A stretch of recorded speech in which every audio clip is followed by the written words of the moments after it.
ہم نے human development کو وہ اہمیت نہیں دی جو فزیکل انفراسٹرکچر کو دی ہے. یہی وجہ ہے کہ آج ہمارے ہاں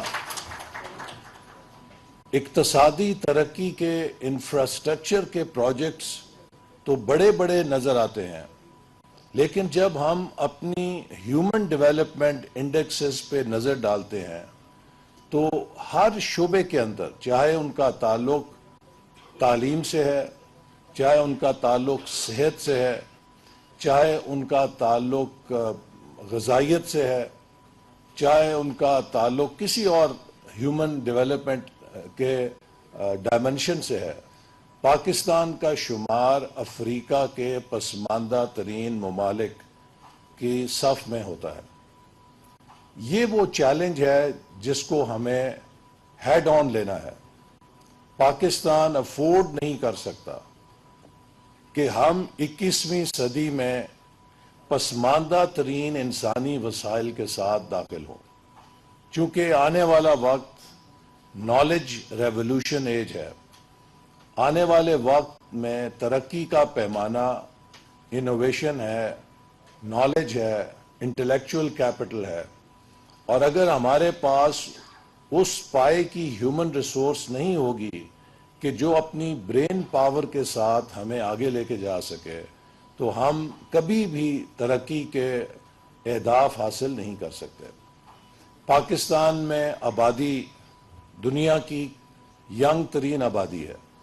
ہماری تقریباً 40% آبادی 15 سال سے کم بچوں پر مشتمل ہے.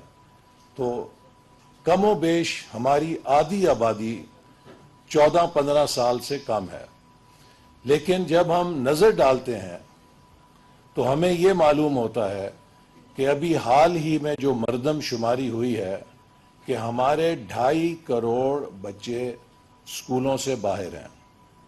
دنیا میں کسی ملک نے ترقی نہیں کی جب تک اس نے یونیورسل پرائمری انرولمنٹ حاصل نہیں کی.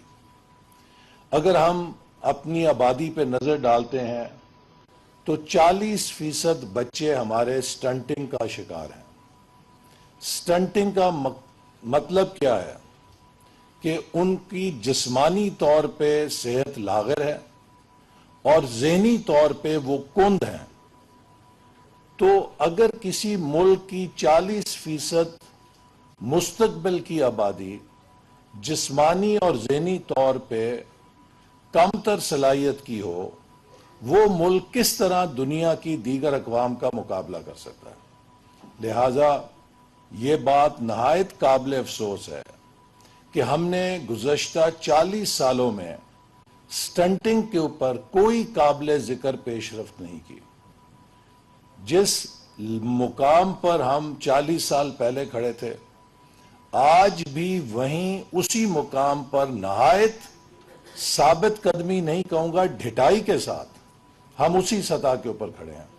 اور وہ تمام ممالک جو 40 سال پہلے ہمارے ساتھ تھے وہ گریجویٹ کر گئے ہیں اور آج ان کے اندر سٹنٹنگ کا ایشو ایک مسئلہ نہیں رہا، اس کو وہ حل کر چکے ہیں.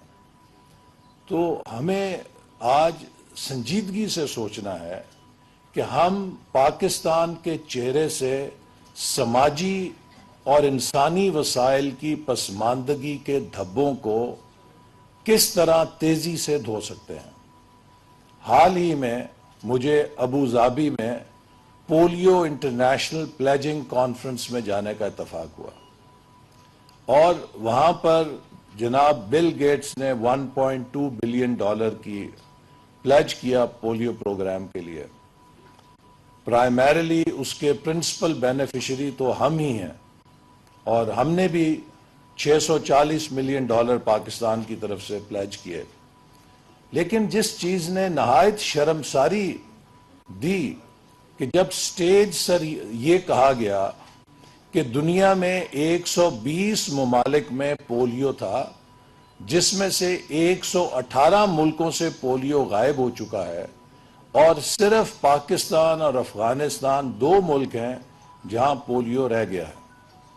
تو ایک طرف تو ہم دنیا کی ایٹمی طاقت ہیں اور دوسری طرف ہم افغانستان کے ساتھ ان دو ممالک کی فہرست میں کھڑے ہیں کہ جہاں پر ابھی پولیو ہے، اور ہم جہالت کا شکار ہیں کہ جہاں پر باقاعدہ وہ ہمارے فرنٹ لائن ورکرز جو بچوں کو پولیو سے محفوظ کرنا چاہتے ہیں، ہم ان کو نشانہ بناتے ہیں، اور ہم اس مہم کے خلاف ہمارے ہی لوگ جاہلانہ قسم کی مہمات چلا کے لوگوں کو اس سے روک کے اپنے بچوں کی زندگی داؤ پہ لگاتے ہیں۔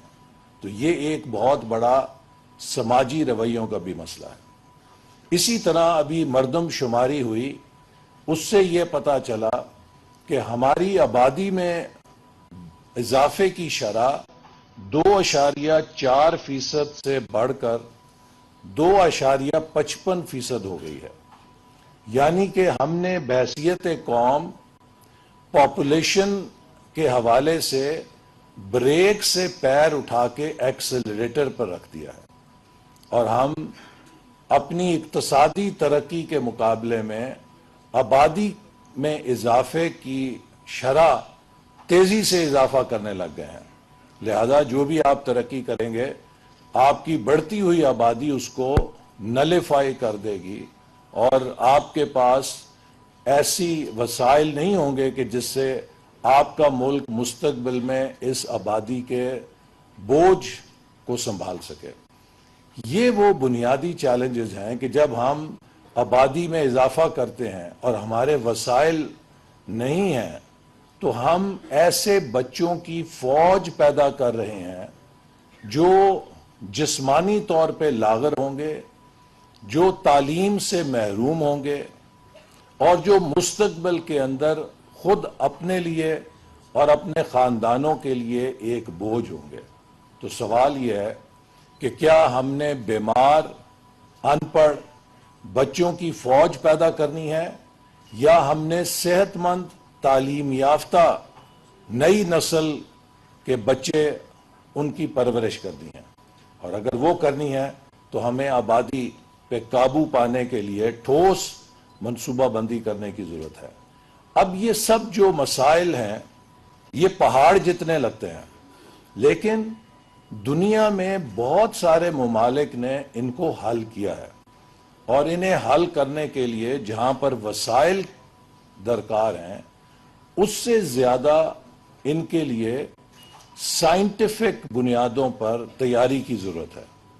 اور وہ سائنٹیفک بنیادوں پر تیاری تب ہو سکتی ہے کہ جب ہمارے پاس وہ ڈیٹا دستیاب ہو جو ہمیں رہنمائی کرے کہ ہم کس جگہ انٹرونشن کریں اور کہاں پہ ٹارگٹ کریں اپنے وسائل، اور وہ انٹرونشنز کس نوعیت کی ہوں، کون سی انٹرونشنز کام کرتی ہیں، کون سی انٹرونشنز کام نہیں کرتی، اور وہ کون سی انٹرونشنز ہیں جن کو ہم سکیل اپ کر سکتے ہیں۔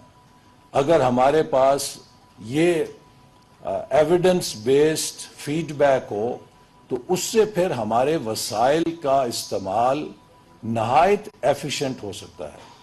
تو اسی لیے ہمیں اپنے مستقبل کی تیاری میں سائنٹیفک اور ایویڈنس یا ڈیٹا بیسڈ پلاننگ پر انحصار کرنا ہے۔ اور مجھے خوشی ہے کہ پائیڈ نے اس ورکشاپ کے ذریعے ایک بہت اہم ہمارے مستقبل کے شعبے پر ورکشاپ یونیسیف کے ساتھ مل کر انعقاد کیا ہے، چونکہ ہمارے بچے پاکستان کے مستقبل کی علامت ہیں۔ اگر آج ہم نے ان بچوں کی صحت، تعلیم اور نشو و نما کے بارے میں فیصلہ نہ کیا تو ہمارا مستقبل کبھی ترقی یافتہ مستقبل نہیں ہو سکتا۔ بچے کسی بھی ملک کے لیے نہایت قیمتی سرمایہ ہیں، بلکہ اس کے مستقبل کی ضمانت فراہم کرتے ہیں۔ ہمارے نظام تعلیم میں ابھی تک ہم نے ارلی چائلڈہڈ ایجوکیشن کو باضابطہ طور پہ انٹیگریٹ نہیں کیا۔ دنیا بھر میں ثابت ہو چکا ہے کہ کسی بھی انسان کی یا بچے کی مستقبل کی ضمانت کا سب سے قیمتی انویسٹمنٹ جو ہے وہ اس کی ارلی چائلڈہڈ ایجوکیشن کے اندر ہے. چونکہ ارلی چائلڈہڈ ایجوکیشن میں جو انویسٹمنٹ ہے وہ اس کی کوگنیٹو ڈیولپمنٹ میں سب سے زیادہ کارگر ہوتی ہے.